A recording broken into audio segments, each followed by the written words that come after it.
Hi friends, ఈరోజు ఈ వీడియోలో చేతి చెక్కలు క్రిస్పీగా గుల్లగా స్పైసీగా ఉండేటట్టు ఈజీ ప్రాసెస్లో ఎలా తయారు చేయాలో చూద్దాం.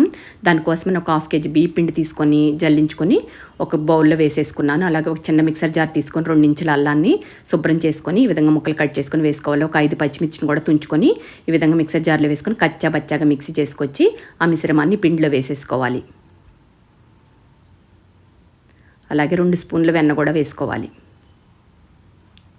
రుచికి సరిపడ సాల్ట్ వేసుకోవాలి. నేను 2 హాఫ్ స్పూన్లు వేసాను అనమాట.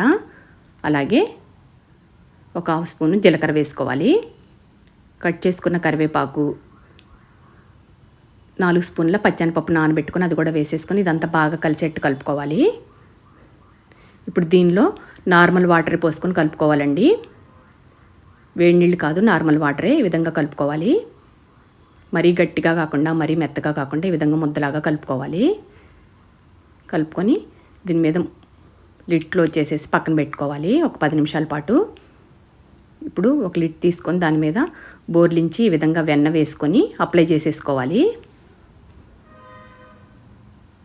ఇప్పుడు కొద్ది కొద్దిగా పిండి ముద్దను తీసుకుంటూ ఈ విధంగా ఫింగర్స్తో ప్రెస్ చేసుకోవాలి. ఈ విధంగా ప్రెస్ చేసుకొని ప్లేట్ మీద వేసేసుకోవాలి.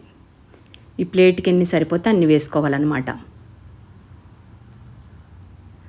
మరీ మందంగా కాకుండా మరీ పలచగా కాకుండా మీడియంగా చేసుకోవాలి. ఈ ప్లేట్కి ఎన్ని సరిపోతే అన్ని వేసుకొని మిగిలిన పిండి మీద మూత పెట్టేసుకొని పక్కన పెట్టుకొని ఇప్పుడు డీప్ ఫ్రైకి సరిపడా ఆయిల్ పెట్టేసుకొని ఆయిల్ హీట్ అయ్యాక దానిలో ఈ చేతి చెక్కల్ని నిదానంగా ఒక్కొక్కటిగా వేసుకోవాలి.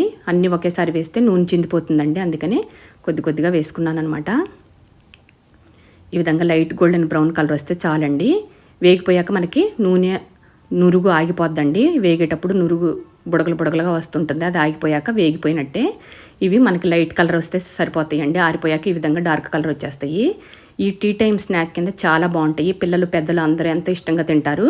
మీరు కూడా ఒకసారి ఇలా ట్రై చేసి చూడండి. చాలా ఈజీ ప్రాసెస్లో చేశాను.